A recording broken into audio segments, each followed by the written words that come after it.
Students, I hope કે બધાના ઘરે સ્વસ્થ હશો, સુરક્ષિત હશો. આજે આપણે ધોરણ 12 સાયન્સ પ્રવાહની અંદર કમ્પ્યુટરનો પહેલો લેક્ચર શરૂ કરવા જઈ રહ્યા છીએ.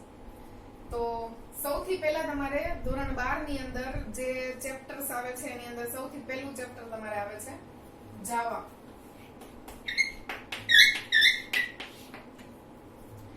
જાવા જે એક પ્રોગ્રામિંગ લેંગ્વેજ છે. હવે આની પહેલા પણ તમે 11th ની અંદર, કદાચ 10th ની અંદર, કદાચ ઘણા વિદ્યાર્થીઓ એવા હશે કે જેણે 8, 9 ની અંદર પણ કમ્પ્યુટર ભણીને આવ્યા હશે, તો કદાચ એને સી છે, HTML છે, આવી પ્રોગ્રામિંગ લેંગ્વેજીસ શીખી લીધી હશે. હવે ઘણી બધી પ્રોગ્રામિંગ લેંગ્વેજીસ હોય, એમાંની એક પ્રોગ્રામિંગ લેંગ્વેજ છે જાવા.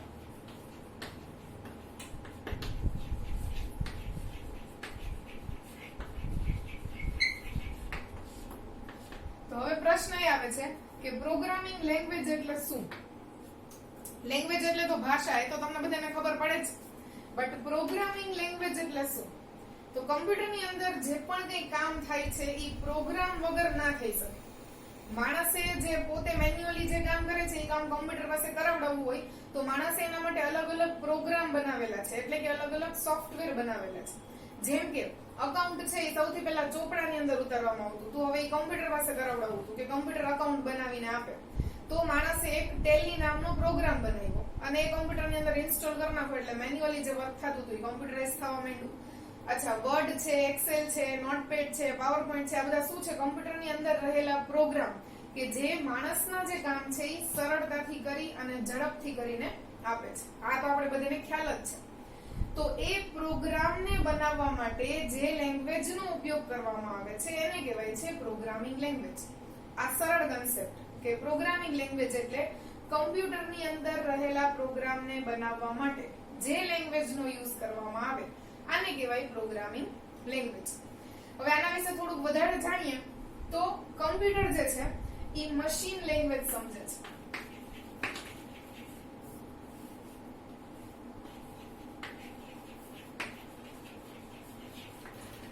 એટલે કે મશીન છે કમ્પ્યુટર અને એને મશીનની ભાષા જ સમજાય છે. મશીનની ભાષા એટલે કઈ? તો કે 0 અને 1. આના સિવાય કમ્પ્યુટરને કાંઈ જ સમજાતું નથી. કમ્પ્યુટરને કાં 0 માં ખબર પડે અને કાં 1 માં ખબર પડે. હવે તમને કોઈ એવું પૂછે કે તમારું નામ શું છે અને તમે એવો આન્સર આપો કે મારું નામ છે 0110110000, તો સામેવાળા માણસને કઈ ખબર પડે નહીં, પણ કમ્પ્યુટરને ખબર પડી જાય મશીન લેંગ્વેજની અંદર કે તમે શું નામ બોલ્યા છો. પણ આ મશીન લેંગ્વેજને સમજવી અને એને શીખવી એ એટલી સરળતા વાળું કાર્ય છે નહીં. એના માટે જે એના સાયન્ટિસ્ટો છે જેને 25-30 વર્ષ કરી નાખ્યા, પોતાના વાળ સફેદ કરી નાખ્યા, ત્યારે જઈ અને મશીન લેંગ્વેજ શીખી શકે. જે સામાન્ય માણસ છે એ મશીન લેંગ્વેજ સાથે કામ કરી શકતું નથી. અને દરેક વસ્તુમાં ઇમ્પ્રુવમેન્ટ તો આવે જ છે, એટલે મશીન લેંગ્વેજમાં થોડુંક ઇમ્પ્રુવમેન્ટ લઈ આવ્યા અને એક નવી લેંગ્વેજ ઇન્વેન્ટ કરી નાખવામાં આવી જેની સાથે સામાન્ય માણસ પણ એને શીખી અને કામ કરી શકે. હવે કેવી રીતે? માની લો કે એક હ્યુમન છે,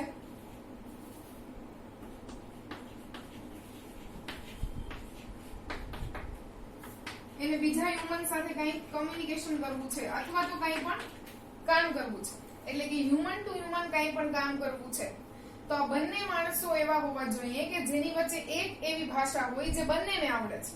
એટલે કે યા તો બંનેને ગુજરાતી આવડે છે, યા તો બંનેને ઇંગ્લિશ આવડે છે, યા તો કોઈ પણ ભાષા કે જેની મદદથી બંને કામ કરી શકે. પણ માની લો કે બે માણસને એકબીજા સાથે કામ તો કરવું જ છે, પણ બે માંથી કોઈને કોઈ એક કોમન ભાષા નથી આવડતી. એટલે કે આને ફક્ત ઇંગ્લિશ જ આવડે છે અને આને ફક્ત ગુજરાતી જ આવડે છે. હવે આને ગુજરાતી નથી આવડતી, આને ઇંગ્લિશ નથી આવડતી, તો બંને એકબીજા સાથે કેવી રીતે કામ કરી શકશે? હવે એનો એક ઉપાય તમે ઉપાયો વિચારો તો એક ઉપાય એવો આવે તમારી સામે કે ભાઈ આને ગુજરાતી શીખી લેવું જોઈએ અથવા આને ઇંગ્લિશ શીખી લેવું જોઈએ. હવે ફરીથી અહીંયા યાદ કરીએ તો હ્યુમન ટુ કમ્પ્યુટર, તો માણસે મશીન લેંગ્વેજ શીખી લેવી જોઈએ. હવે આને શીખવું નથી અને આને પણ શીખવું નથી, તો હવે બીજો ઉપાય વિચારો તમે તમારી રીતે શું આવે મગજની અંદર. તો બીજો ઉપાય જે છે એવો કાઢી શકાય કે એક ત્રીજા માણસને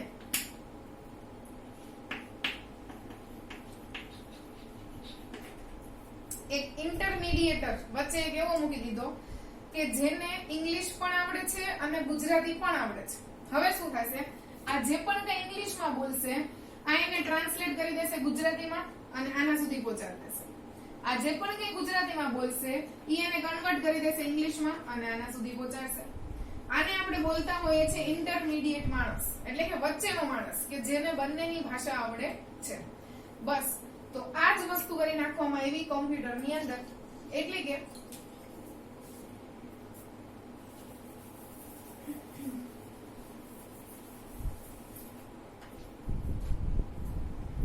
હ્યુમન જે છે એને નોર્મલી આવડે છે ઇંગ્લિશ લાઈક અથવા એવી કોઈ પણ લેંગ્વેજીસ, જ્યારે કમ્પ્યુટર જે છે મેં તમને કીધું કે એને આવડે છે ફક્ત મશીન લેંગ્વેજ. હવે શું કરી નાખ્યું તો કે હ્યુમન પોતાની ભાષામાં જે કોડ લખે છે એની વચ્ચે એક ટ્રાન્સલેટર મૂકી દીધું. ટ્રાન્સલેટર શું છે? ઈ પણ એક પ્રોગ્રામ જ છે, માણસ દ્વારા બનાવવામાં આવેલો એક પ્રોગ્રામ. ઈ શું કરશે તો કે જે પણ હ્યુમન્સ લખશે એને મશીન સમજી શકે એવા કોડમાં કન્વર્ટ કરી અને કમ્પ્યુટર સુધી પહોંચાડશે. એટલે કમ્પ્યુટર તમારા લખેલા કોડને સમજી અને એના ઉપર કાર્ય કરશે. તો આ જે ટ્રાન્સલેટર સાથેની જે ભાષા છે એની સાથેની જે લેંગ્વેજ છે આને બોલવામાં આવે છે પ્રોગ્રામિંગ લેંગ્વેજ. તો આ થઈ ગયો પ્રોગ્રામિંગ લેંગ્વેજનો વિસ્તૃતમાં તમને ઇન્ટ્રોડક્શન કે પ્રોગ્રામિંગ લેંગ્વેજ શું છે. મેં કીધું એમ છે સૌથી પહેલી લેંગ્વેજ હતી મશીન લેંગ્વેજ, પણ એની સાથે કામ કરવું સરળ નહોતું. એટલે માણસે એની અંદર ઇમ્પ્રુવમેન્ટ લઈ આવવા માટે થોડા ઘણા ચેન્જીસ કર્યા અને ફાઇનલ ચેન્જ એવો આવ્યો કે માણસ પોતાની ભાષાની અંદર જે કોડ લખે છે એને ટ્રાન્સલેટરની મદદથી મશીન સમજી શકે એવી મશીન લેંગ્વેજમાં કન્વર્ટ કરી અને મશીન સુધી પહોંચાડવામાં આવે છે. અને આ ટ્રાન્સલેટર સાથેની જે લેંગ્વેજ છે આને બોલવામાં આવે છે પ્રોગ્રામિંગ લેંગ્વેજ. બરાબર? તો મને એવું લાગે છે વિદ્યાર્થી મિત્રો કે આટલું તમને સમજાઈ ગયું કે પ્રોગ્રામિંગ લેંગ્વેજ એટલે શું. હવે હું તમને આગળ કહું છું કે ટ્રાન્સલેટર જે છે પ્રોગ્રામ જે માણસ જ બનાવેલો છે ઈ કેવી રીતે કામ કરે.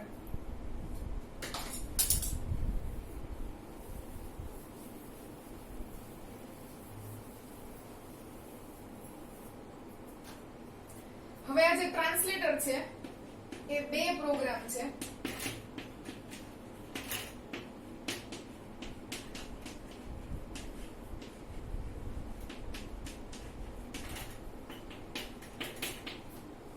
યા તો કમ્પાઇલર હોઈ શકે અને યા તો ઇન્ટરપ્રિટર હોઈ શકે. બંનેનું કામ એક જ. શું? તો કે હ્યુમને લખેલા સોર્સ કોડનું મશીન કોડમાં કન્વર્ટ કરવાનું. હવે જ્યારે બંનેનું કામ એક જ છે તો બંનેની શું જરૂર પડી?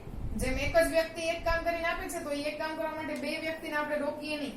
પણ અહીંયા કમ્પાઇલર અને ઇન્ટરપ્રિટર બંનેનું કામ એક જ છે, પણ બંનેની કામ કરવાની જે પદ્ધતિ છે એ અલગ અલગ છે. શું પદ્ધતિ છે? સૌથી પહેલા વાત કરું કમ્પાઇલરની. તો કમ્પાઇલર જે છે માની લો કે માણસે એક ફાઇલ બનાવી છે એની અંદર 10 લાઈનનો કોડ લખેલો છે. હવે કમ્પાઇલર શું કરશે? આ 10 લાઈનને એક સાથે ચેક કરશે અને બધી જ લાઈન એક સાથે એક્ઝિક્યુટ ચેક થઈ જાય એટલે એની અંદર જેટલી એરર હશે, એરર એટલે મિસ્ટેક, આ બધી એરરને એક સાથે ડિસ્પ્લે કરી દેશે કે આ કોડની અંદર આટલી આટલી એરર છે. આ પદ્ધતિ છે કમ્પાઇલરની. ઇન્ટરપ્રિટર શું કરશે? સૌથી પહેલા પહેલી લાઈન ચેક કરશે. આ લાઈનની અંદર કઈ એરર નહીં હોય એટલે કઈ ભૂલ નહીં હોય તો બીજી લાઈન ચેક કરશે. બીજી લાઈનમાં પણ કઈ ભૂલ ના મળી એટલે ત્રીજી લાઈન ઉપર જશે. ત્રીજી લાઈનમાં કઈ ભૂલ મળી એટલે ત્યાં આવીને અટકી ગયું અને ત્યાં ને ત્યાં એરર જનરેટ કરીને આપી દેશે કે આ લાઈન ઉપર કઈ મિસ્ટેક છે. આ કામ કરવાની પદ્ધતિ છે ઇન્ટરપ્રિટર. એટલે કે લાઈન બાય લાઈન જો ચેક કરાવડાવવું હોય તો ઇન્ટરપ્રિટર કામ કરે અને હોલ ફાઇલને એક સાથે ચેક કરાવડાવવું હોય તો કમ્પાઇલર કામ કરે. આ છે બંને ટ્રાન્સલેટર જ કે જે હરેક પ્રોગ્રામિંગ લેંગ્વેજ પાસે અવેલેબલ હોય. હવે કોઈ પ્રોગ્રામિંગ લેંગ્વેજ એવી હોય જે કમ્પાઇલરનો યુઝ કરતી હોય અને કોઈ પ્રોગ્રામિંગ લેંગ્વેજ એવી હોય જે ઇન્ટરપ્રિટરનો ઉપયોગ કરતી હોય. પણ જાવા એવી લેંગ્વેજ છે કે જે કમ્પાઇલર અને ઇન્ટરપ્રિટર બંનેનો ઉપયોગ કરે છે.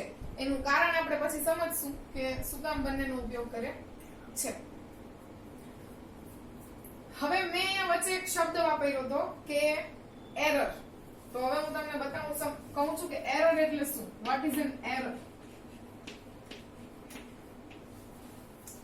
એરર એટલે જે વ્યક્તિ પ્રોગ્રામ બનાવે છે એટલે પ્રોગ્રામર દ્વારા થતી પોતાના સોર્સ કોડની અંદર કોઈ પણ ભૂલ, કોઈ પણ મિસ્ટેક એને બોલવામાં આવે છે એરર. હવે એરર ઘણી બધી આવે પ્રોગ્રામની અંદર, એવું બને, પણ એરરના ટાઈપ્સ મેઇનલી 3 હોય, એટલે કે 3 એરરના ટાઈપ હોઈ શકે. સૌથી પહેલી આવે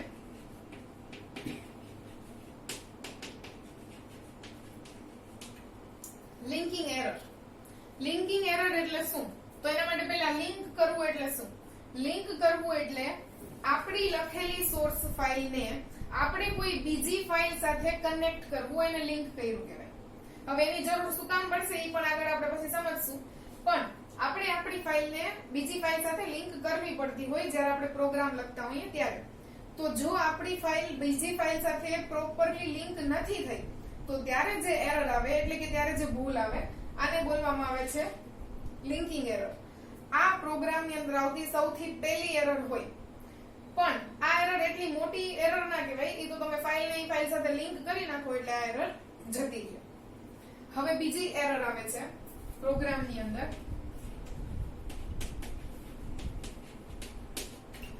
ઈ છે સિન્ટેક્સ એરર. હવે અહીંયા સિન્ટેક્સ એરર એટલે વાક્ય રચના. અહીંયા સિન્ટેક્સ ને વાક્ય રચના બોલવામાં આવે છે. પ્રોગ્રામિંગ લેંગ્વેજ કોઈ પણ હોય એની પોતાની એક સિન્ટેક્સ હોય, પોતાની એક વાક્ય રચના હોય, અને એ પ્રમાણે જ એની અંદર એનો કોડ લખવો પડતો હોય છે.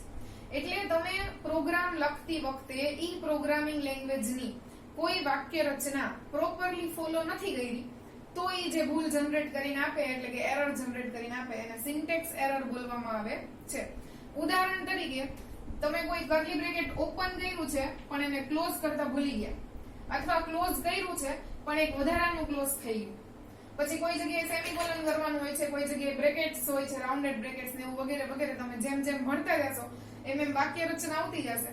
આ વાક્ય રચનાની અંદર કઈ મિસ્ટેક આવે, સિન્ટેક્સ એરર આવે તો એટલો વાંધો આવે નહીં, તો સિન્ટેક્સ સુધારી નાખો એટલે એરર જતી રહી. હવે ત્રીજી જે એરર છે એ મોસ્ટ ઇમ્પોર્ટન્ટ એરર છે, ટાઈપ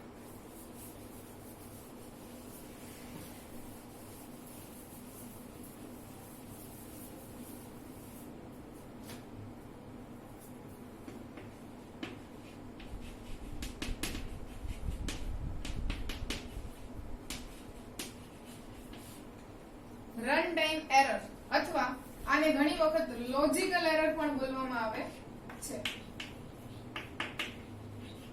હવે આ જે એરર છે એ આપણા પ્રોગ્રામની અંદર આવે તો થોડીક મોટી વાત કહેવાય, એટલે કે એટલી સારી વસ્તુ ના કહેવાય. શું કામ? રન ટાઈમ એરર એટલે કે પ્રોગ્રામ રન થઈ ગયો પછી ખબર પડી કે પ્રોગ્રામની અંદર ભૂલ છે. હવે આ ભૂલનું જે પ્રમાણ છે એ નાના વત્તા અંશે હોઈ શકે, એટલે કે ઓછા વત્તા અંશે હોઈ શકે ભૂલ. કેવી રીતે? ઉદાહરણ દ્વારા સમજીએ. જેમ કે તમને ઘરેથી એવું કીધું કે ચા બનાવવાની છે, અને ચા બની ગયા પછી જ્યારે ટેસ્ટ કરી ત્યારે ખબર પડી કે ચા નથી બની, કોફી બની ગઈ ભૂલથી. જે કારણથી બની હોય પણ બનાવવાની હતી ચા અને બની ગઈ છે coffee, that is run time error. એટલે કે જે પ્રોગ્રામ બનાવવાનો હતો એ પ્રોગ્રામ તો બન્યો જ નહીં, એની જગ્યાએ કંઈક બીજો પ્રોગ્રામ બની ગયો. હવે ચા ની બદલે કોફી બની ગઈ, આ બહુ મોટા અંશે રન ટાઈમ એરર કહેવાય. બીજી થોડીક ઓછા અંશે એરર એવી કહી શકીએ, આપણે સમજી શકીએ કે બનાવવાની હતી ચા અને બની છે ચા જ, પણ ચાની અંદર ખાંડ ઓછી રહી ગઈ છે અથવા ખાંડ વધી ગઈ છે. તો જે બનાવવાનું હતું એ તો બનવાનું જ હતું, એટલે એટલી મોટી ભૂલ થઈ નથી, પણ એની અંદર જે લેક થઈ ગયું છે, એટલે કે ખાંડ ઓછી થઈ ગઈ છે. આનું પ્રમાણ આપણે સુધારી નાખીએ એટલે આપણી ચા પ્રોપર, એટલે કે આપણો જે પ્રોગ્રામ છે એ પ્રોપર થઈ જાય. તો રન ટાઈમ એરર નું એક પ્રમાણ હોય, એ પ્રમાણ સુધી રન ટાઈમ એરર આવે તો ચાલે. મેં કીધું એમ છે ચા બની જ છે પણ ઓછી ખાંડ છે તો એ ચાલે, પણ ચા જ નથી બની એટલે કે જે પ્રોગ્રામ બનાવવાનો હતો એ પ્રોગ્રામ જ નથી બન્યો તો એટલી મોટી એરર ચાલે નહીં. તો આને કહેવાશે રન ટાઈમ એરર. તો ફરીથી હું તમને ખાલી લઈ જાઉં તો સૌથી પહેલા આપણે સમજ્યા કે ધોરણ 12 ની અંદર આપણું સૌથી પહેલું ચેપ્ટર છે જાવા. જાવા એટલે શું? Programming language. પછી મેં તમને પ્રોગ્રામિંગ લેંગ્વેજ ની વિસ્તૃત માહિતી આપી કે પ્રોગ્રામિંગ લેંગ્વેજ કેને કહેવાય. એની અંદર એક ટર્મ આવી હતી ટ્રાન્સલેટર.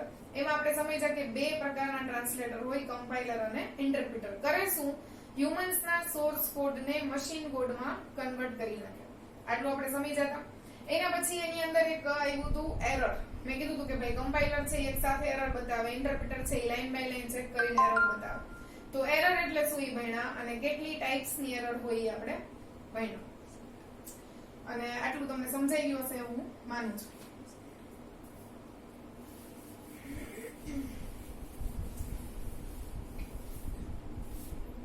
હવે વાત કરીએ મેઇન જે હીરો છે એટલે કે જાવા એની. જાવા જે છે ઈ ફાઉન્ડ થયું હતું 1992 ની અંદર એપ્રોક્સ. અમુક બુક ની અંદર જે સાલ છે એ અલગ આવી ગયો છે, અમુક બુક ની અંદર સાલ અલગ આવી ગયો છે, એટલે આપણે એપ્રોક્સ અહીંયા રાખશું કે 1992 ની અંદર ફાઇન્ડ થયું હતું જેમ્સ ગોસલિન દ્વારા.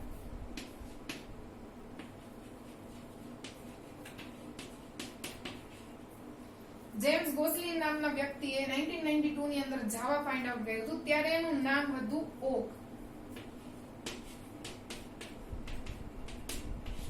ત્યારબાદ 1995 ની અંદર સન માઇક્રોસિસ્ટમ કંપની દ્વારા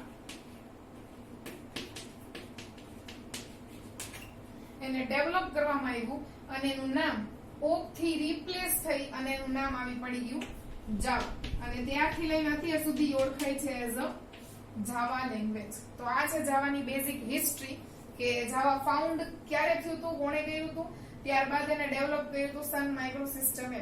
નોર્મલી કોઈ લેંગ્વેજ અથવા પ્રોગ્રામ હોય તો તમે એવું સાંભળતા હો કે માઇક્રોસોફ્ટ દ્વારા ડેવલપ થયું છે, પણ જાવા જે છે એવી લેંગ્વેજ છે કે જે સન માઇક્રોસિસ્ટમ દ્વારા ડેવલપ થઈ છે.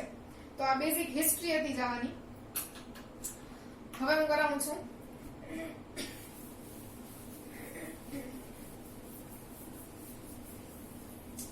જાવાના ફીચર્સ.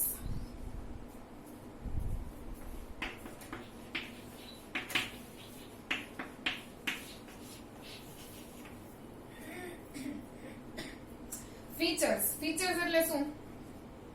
લાક્ષણિકતાઓ. કે માની લો કે દરેક માણસ હોય તો માણસની પણ પોતાની લાક્ષણિકતા હોય. જેમ કે આપણી સ્ટુડન્ટ્સ છે, આપણા કોઈ રિલેટિવ્સ છે, આપણા કોઈ ફ્રેન્ડ્સ છે, આપણે એની અંદર કંઈક ને કંઈક લાક્ષણિકતાઓ, કંઈક ને કંઈક ખાસિયત બતાવતી હોય. એવી રીતે જાવા પાસે પણ અમુક પ્રકારના ફીચર્સ છે. આમ ઘણા બધા ફીચર્સ છે, બટ અહીંયા આપણે અમુક મહત્વના ફીચર્સ એના સમજશું. સૌથી પહેલો જાવાનો જે ફીચર છે એ એવો છે કે જાવા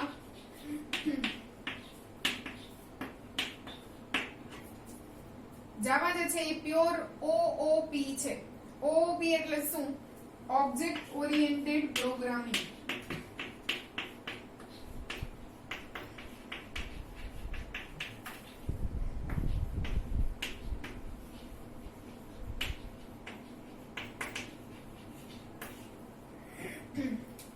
સૌથી પહેલો ફીચર આ છે, પ્યોર OOP છે, એટલે કે pure object oriented programming language છે. હવે આ નવું આવ્યું કે ઓબ્જેક્ટ ઓરિએન્ટેડ પ્રોગ્રામિંગ એટલે શું? કાઈ નહીં. ઓબ્જેક્ટ ઓરિએન્ટેડ પ્રોગ્રામિંગ એટલે મેં તમને હમણાં જ કીધું કે સૌથી પહેલી જે કમ્પ્યુટર માટેની, મશીન માટેની લેંગ્વેજ હતી મશીન લેંગ્વેજ. પછી એમાં ઇમ્પ્રુવમેન્ટ થયા અને આવી પ્રોગ્રામિંગ લેંગ્વેજ. હવે આ જે પ્રોગ્રામિંગ લેંગ્વેજ આવી એના અલગ અલગ વર્ઝન આવ્યા અને થર્ડ વર્ઝન જે છે ઈ પ્રોગ્રામિંગ લેંગ્વેજનું ઈ છે ઓબ્જેક્ટ ઓરિએન્ટેડ પ્રોગ્રામિંગ. એટલે કે લેટેસ્ટ જે વર્ઝન છે ઈ ઓબ્જેક્ટ ઓરિએન્ટેડ પ્રોગ્રામિંગ લેંગ્વેજ છે, વર્ઝન જે છે. એના પછીનું કોઈ વર્ઝન માર્કેટમાં આવ્યું નથી. એટલે જાવા જે છે ઈ આ ટાઈપની એટલે કે થર્ડ જનરેશનની ઓબ્જેક્ટ ઓરિએન્ટેડ પ્રોગ્રામિંગ લેંગ્વેજ છે. હવે નોર્મલી બધી લેંગ્વેજને ઓબ્જેક્ટ ઓરિએન્ટેડ બેઝડ બોલવામાં આવે છે, પણ જાવાને પ્યોર ઓબ્જેક્ટ ઓરિએન્ટેડ બોલવામાં આવે છે. એટલે કે ઈ ટોટલી કામ જ થર્ડ જનરેશન લેંગ્વેજ ઉપર કરે છે, એટલા માટે એને pure object oriented programming language બોલવામાં આવે છે. આ એનો સૌથી પહેલો ફીચર. ત્યારબાદ એનો બીજો ફીચર છે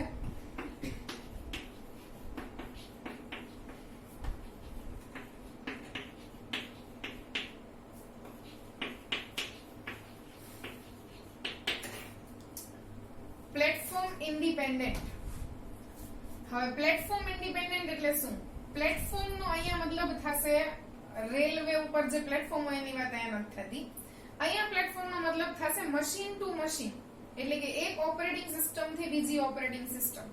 તમને ખ્યાલ જ હશે માર્કેટની અંદર વિન્ડોઝ સિવાયની તમે મેક ઓપરેટિંગ સિસ્ટમ સાંભળી હશે, એપલ તમે સાંભળતા હશો, એન્ડ્રોઇડ સાંભળતા હશો. તો આ બધી શું છે? અલગ અલગ ઓપરેટિંગ સિસ્ટમ છે.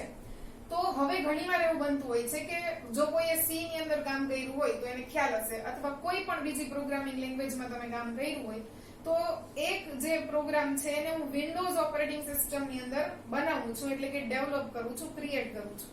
આ બની ગયા પછી જ્યારે હું ઈ પ્રોગ્રામને ઉબુન્ટુ ઓપરેટિંગ સિસ્ટમ ની અંદર જઈને રન કરાવું તો ઈ થાય નહીં, કારણ કે ઈ પ્લેટફોર્મ ડિપેન્ડન્ટ હોય, એટલે કે મશીન ડિપેન્ડન્ટ થઈ ગઈ વસ્તુ.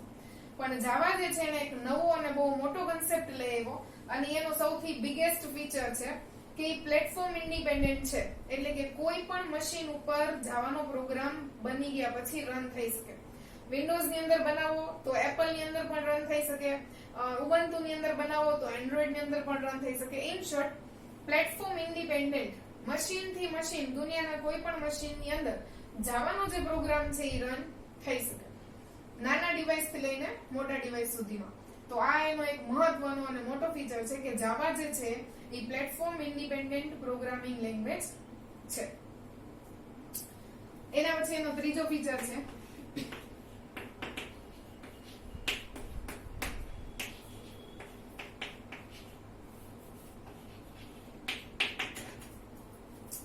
સિમ્પલ અને ઈઝી પ્રોગ્રામિંગ લેંગ્વેજ છે. હવે સિમ્પલ અને ઈઝી એટલે શું? આનો મતલબ એવો છે કે સી અને સી પ્લસ પ્લસ ના કોમ્બિનેશન થી જાવા લેંગ્વેજ બનાવી નાખવામાં આવી છે. એટલે જે લોકોને સી, સી પ્લસ પ્લસ આ બંને લેંગ્વેજ આવડતી હોય એના માટે જાવા સાથે કામ કરવું સાવ સરળ છે. હવે તમે એમ કહેશો કે અમને તો સી, સી પ્લસ પ્લસ આવડતી નથી, તો અમારી માટે કેવી રીતે સિમ્પલ ને ઈઝી કહેવાય? એના માટે પણ એમ ઈઝી કહેવાય કે સી અને સી પ્લસ પ્લસ ની અંદર જે અઘરા ફીચર હતા ઈ જાવાના ડેવલપરે કાઢી નાખ્યા. એટલે કે આની અંદર એવા જ બધા પ્રોગ્રામિંગ ફીચર્સ લેવામાં આવ્યા છે જે સરળ છે અને મહત્વના છે. એટલે કે કોઈ પણ કામ તમારે જ્યારે કરવું હશે તો એ સિમ્પલ સ્ટેપ ની અંદર અને બહુ ઈઝી વે ની અંદર થઈ જશે, રેધર ધેન બીજી પ્રોગ્રામિંગ લેંગ્વેજ ની અંદર થાય એના કરતા સરળ ભાષાની અંદર જાવામાં એ થઈ જશે. એટલે જાવાનો એક ફીચર એ પણ છે કે જાવા જે છે એ સિમ્પલ અને ઈઝી પ્રોગ્રામિંગ લેંગ્વેજ છે. તો આ છે જાવાનો ત્રીજો ફીચર. સૌથી પહેલા મેં કીધું પ્યોર ઓબ્જેક્ટ ઓરિએન્ટેડ છે, એના પછી પ્લેટફોર્મ ઇન્ડિપેન્ડન્ટ છે, એના પછી સિમ્પલ અને ઈઝી છે.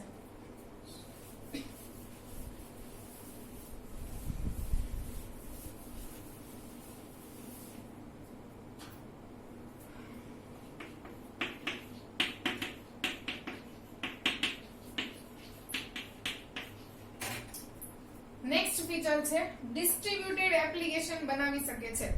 ડિસ્ટ્રીબ્યુટેડ પ્રોગ્રામિંગ કરવું એટલે શું? નોર્મલી કોઈ પણ પ્રોગ્રામિંગ લેંગ્વેજ હોય ઈ કાં તો સિંગલ યુઝર માટે બને, એટલે કે એક ઉપયોગકર્તા વાપરી શકે એવો પ્રોગ્રામ એની અંદર બનાવી શકાય, અથવા એકથી વધારે ઉપયોગકર્તા વાપરી શકે એવો પ્રોગ્રામ બનાવી શકાય. હવે આપણે બંને પ્રોગ્રામના ઉદાહરણ લઈએ કે એક ઉપયોગકર્તા વાપરી શકે એટલે શું અને એકથી વધારે વાપરી શકે એટલે શું. જેમ કે તમે તમારા કોમ્પ્યુટરની અંદર નોટપેડ સાથે કામ કરો છો, તો નોટપેડ તમે એક જ તમારા જ કોમ્પ્યુટરની અંદર એક સમયે વાપરી શકો છો. ઈ સિંગલ એટલે કે એક જ ઉપયોગકર્તા માટેનો પ્રોગ્રામ છે નોટપેડ. એની જગ્યાએ તમે કોઈ બીજો પ્રોગ્રામ એવો વાપરો છો કે જેની અંદર એક સમયે એક સાથે ઘણા બધા ઉપયોગકર્તા એની અંદર કામ કરે છે. જેમ કે તમે તમારા મોબાઈલની અંદર રમી ગેમ રમતા હશો, તો ગેમ છે એ પણ એક પ્રોગ્રામ જ છે. હવે આ ગેમની અંદર એક જ સમયે દુનિયાના કોઈ પણ ખૂણે બેઠેલા કેટલા બધા ઉપયોગકર્તા જોડાય અને એક સાથે એક સમયે ગેમને રમતા હોય છે, તો એ એકથી વધારે ઉપયોગકર્તા વાપરી શકે એવો પ્રોગ્રામ કહેવાય. તો નોટપેડ જે છે એ એક ઉપયોગકર્તા માટેનો પ્રોગ્રામ છે, જ્યારે રમી ગેમ છે અથવા એવા કોઈ પણ ઘણા બધા પ્રોગ્રામ હોય કે જેની અંદર એકથી વધારે ઉપયોગકર્તા જોડાય અને પોતાનું કામ કરી શકે. એનું બીજું ઉદાહરણ ગૂગલનું સર્ચ એન્જિન. એક સમયે તમે જ સર્ચ કરતા હોય એવું તો જરૂરી નથી, એક સમયે દુનિયાના લાખો કરોડો લોકો એક સાથે સર્ચ કરતા હોય છે. તો આ થઈ ગયું મલ્ટિપલ યુઝર માટે, ઓલું થઈ ગયું સિંગલ યુઝર માટે. તો નોર્મલી પ્રોગ્રામિંગ લેંગ્વેજ શું કરે? યા તો સિંગલ યુઝર માટે પ્રોગ્રામ બનાવે યા તો મલ્ટિપલ યુઝર માટે બનાવે. પણ જાવા એકમાત્ર એવી લેંગ્વેજ છે જે કોઈ પણ પ્રકારનો પ્રોગ્રામ બનાવી શકે છે, અને એટલા માટે જેને ડિસ્ટ્રીબ્યુટેડ પ્રોગ્રામિંગ કહેવામાં આવે. એનો એક ફીચર છે કે એની અંદર ડિસ્ટ્રીબ્યુટેડ પ્રોગ્રામિંગ બનાવી શકાય છે.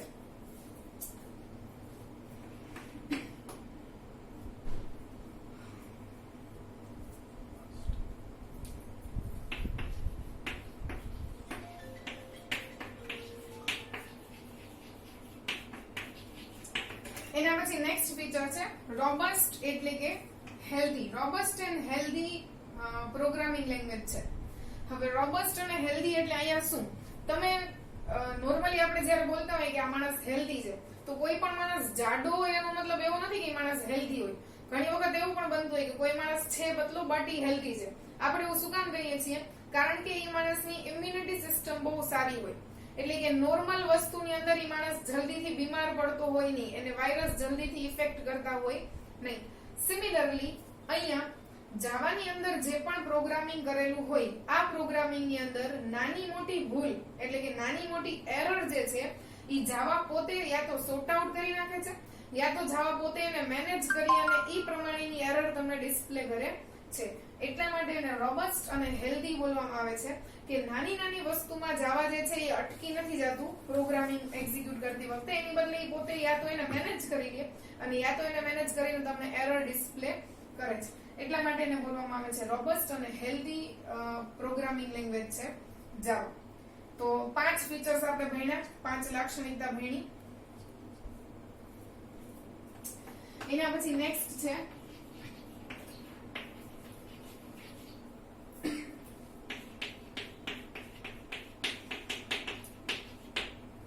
Garbage collection.